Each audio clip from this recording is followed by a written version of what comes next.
Hello friends, स्वागत है आपका अपने यूट्यूब चैनल #क्रिएटिव आरती पोरवाल में। दोस्तों, मैं हूं आरती और आज मैं आपको बहुत ही इंपॉर्टेंट नोटिस देने जा रही हूं। दोस्तों, जैसा कि आपको मालूम है, एम्स के लिए स्ट्रे वैकेंसी काउंसलिंग के लिए रजिस्ट्रेशन हो चुके हैं और आप लोगों ने रजिस्ट्रेशन कर दिया होगा। लेकिन क्या एम्स की काउंसलिंग जो 12 जनवरी को है, उसमें कितने कैंडिडेट्स को जाना है, उसकी एक लिस्ट जारी की गई है। उसके अलावा एक नोटिस भी आई है। आप देख सकते हैं, ये लेटेस्ट नोटिस है। वैकेंट सीट पोजीशन भी दिखाई है इन्होंने। तो आज हम इसी पे पूरी चर्चा करेंगे, लेकिन इसके पहले अगर अभी तक आपने मेरे चैनल को सब्सक्राइब नहीं किया है तो कर लीजिए और उसके आगे जो बेल आइकन का बटन है उसे भी प्रेस कर दीजिए, ताकि सारी लेटेस्ट इन्फॉर्मेशन हर स्टेट की आपको सबसे पहले मिलती रहे। और अगर आपको ये वीडियो अच्छा लगे तो इसको लाइक और शेयर करिएगा। तो चलिए दोस्तों देखते हैं। दोस्तों, एम्स की वेबसाइट जैसे ही खोलेंगे आपको दो न्यूज़ बिल्कुल लेटेस्ट दिखाई देंगी। पहली है stray vacancy round of MBBS for all AIIMS 2020 session to be held on 10 January 2021, एक नोटिस आई है। और अगली है list of eligible candidates for MBBS stray vacancy round for all AIIMS to be held on 12 January. अब 12 जनवरी को जो आपकी काउंसलिंग होनी है, उसमें इन्हीं बच्चों को जाना है जिन बच्चों का इस लिस्ट में नाम है। तो दोस्तों, आप लोगों ने रजिस्ट्रेशन कर लिया होगा। तो 1190 कम से कम कैंडिडेट्स हैं इसमें। आप लिस्ट को देख सकते हैं। सीरियल नंबर दिया है, नीट रैंक दी है, रोल नंबर दिया है, नाम दिया है, फादर्स नेम और कैटेगरी। तो ये 30 पेज की लगभग लिस्ट है और इसमें 1190 कैंडिडेट्स हैं और इन्हीं कैंडिडेट्स को जो है काउंसलिंग के लिए 12 जनवरी को जाना है। तो नोटिस भी देख लेते हैं। तो दोस्तों, इस लिस्ट में अपना नाम देख लीजिएगा और फिर काउंसलिंग के लिए जाइएगा। जिनका नाम नहीं है वो एलिजिबल नहीं होंगे। अब नोटिस को देखते हैं। नोटिस में इन्होंने क्या निकाला है। Subject is stray vacancy round of MBBS for all AIMS 2020 session to be held on 12th Jan at 8:30 AM at JL Auditorium, AIMS, new Delhi.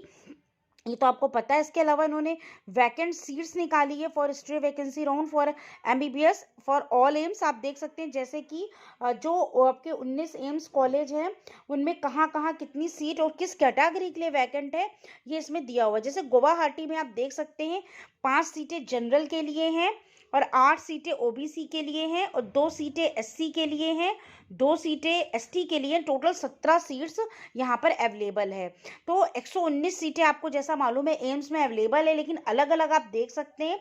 और इसी तरीके से राजकोट में देख लीजिए, 1 सीट ईडब्ल्यूएस के लिए है, 6 सीटें ओबीसी के लिए है और 1 सीट एसटी के लिए। तो टोटल 12 सीट अवेलेबल है। सबसे ज़्यादा सीट जो है 17 सीट अवेलेबल हैं गुवाहाटी में। इसके अलावा जो है और इससे ज़्यादा सीट 15 सीट अवेलेबल हैं। आप देख सकते हैं जम्मू में। तो जम्मू में जो है आप देख सकते हैं 6 सीटें जनरल के लिए हैं और 1 सीट ईडब्ल्यूएस के लिए है और 6 सीटें ओबीसी के लिए हैं और 1 सीट एससी के लिए है और 1 सीट एसटी के लिए। तो टोटल 15 सीटें हो गई। दोस्तों, इसी तरीके से कई ऐसे स्टेट है, सब में दे रखी है एम्स की सीटें।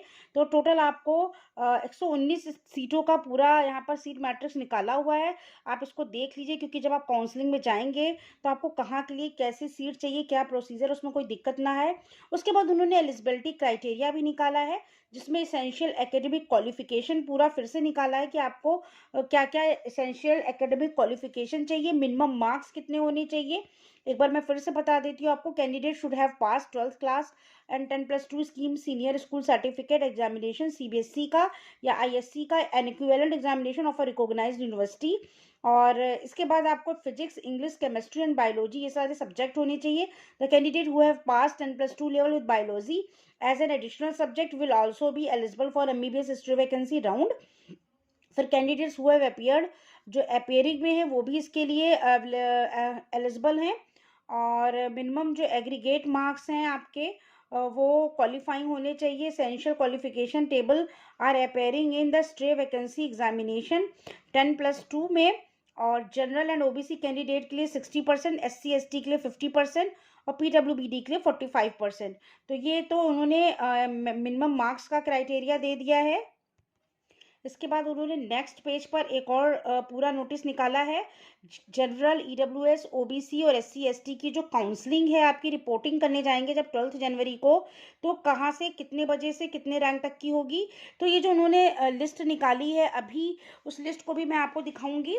उस लिस्ट के अकॉर्डिंग जनरल की जो काउंसलिंग है वो 98 से 2600 तक के बच्चों की, 2680 तक के बच्चों की 8:30 बजे होगी। 224 से 3227 तक के बच्चों की 8:30 बजे होगी।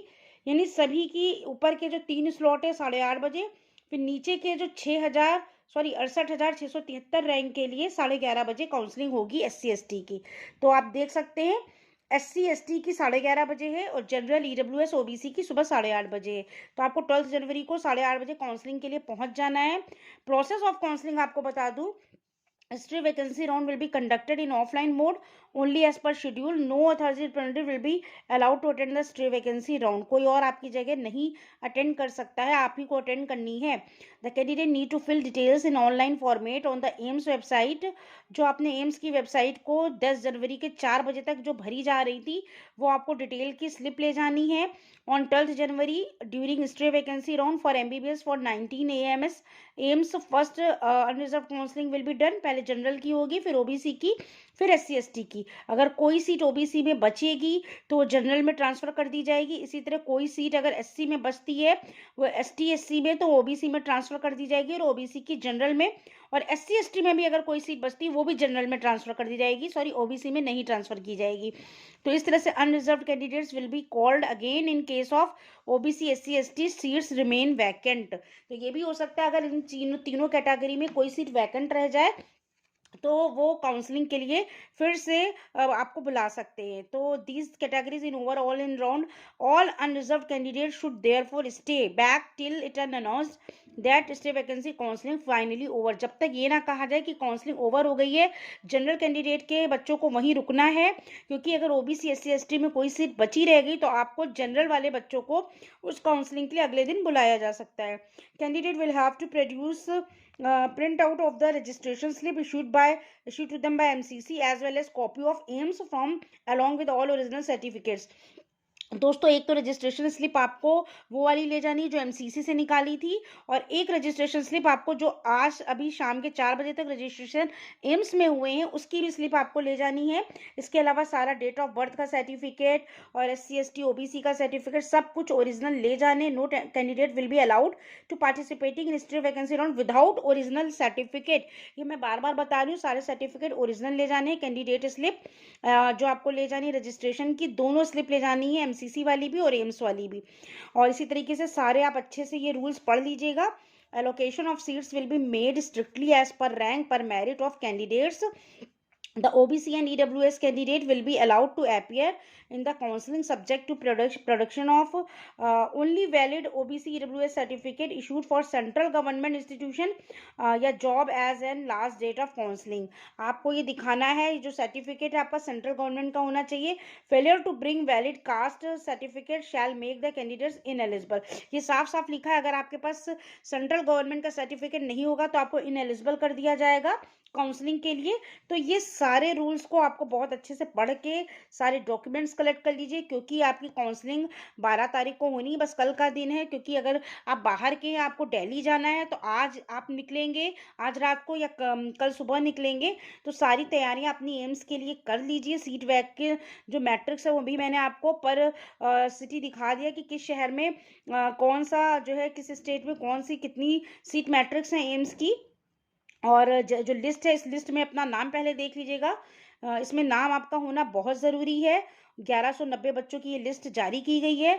तो दोस्तों इस तरह से आप देख रहे हैं कि हर इंस्टीट्यूट जो MCC वाली लिस्ट है उसको छोटा करता जा रहा है, उसमें बहुत सारे बच्चों के नाम थे।